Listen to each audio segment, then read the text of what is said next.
We are heavy into summer now, and I'm sure many of you have been bitten by a few mosquitoes by now, those bloodthirsty creatures. Dr. Apple Bodemer with UW Health joins us now to talk more about mosquito bites. Good to have you here. It's a topic that's on a lot of our minds, or arms and legs, as the case may be.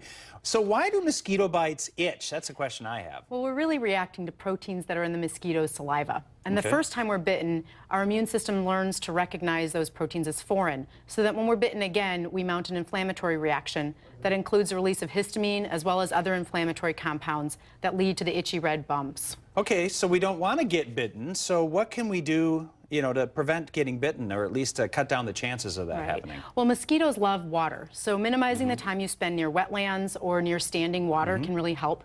They also are generally most active at dawn and at dusk, so those time frames it's best to be indoors or in a protected environment.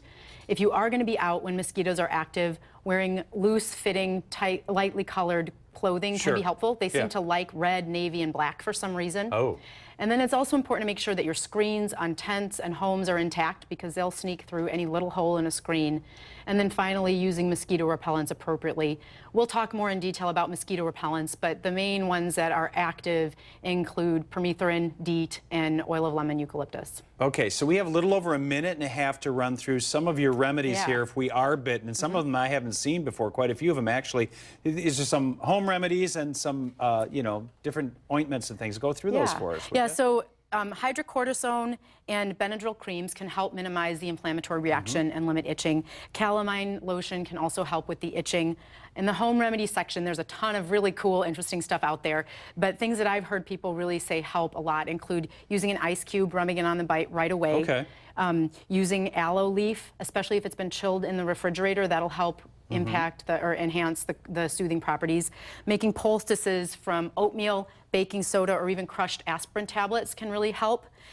Taking a small amount of a mouthwash that contains menthol or thymol can help minimize itching. And then one that I really love is basil, crushed basil. Basil has camphor and thymol, which can have anti-itching properties.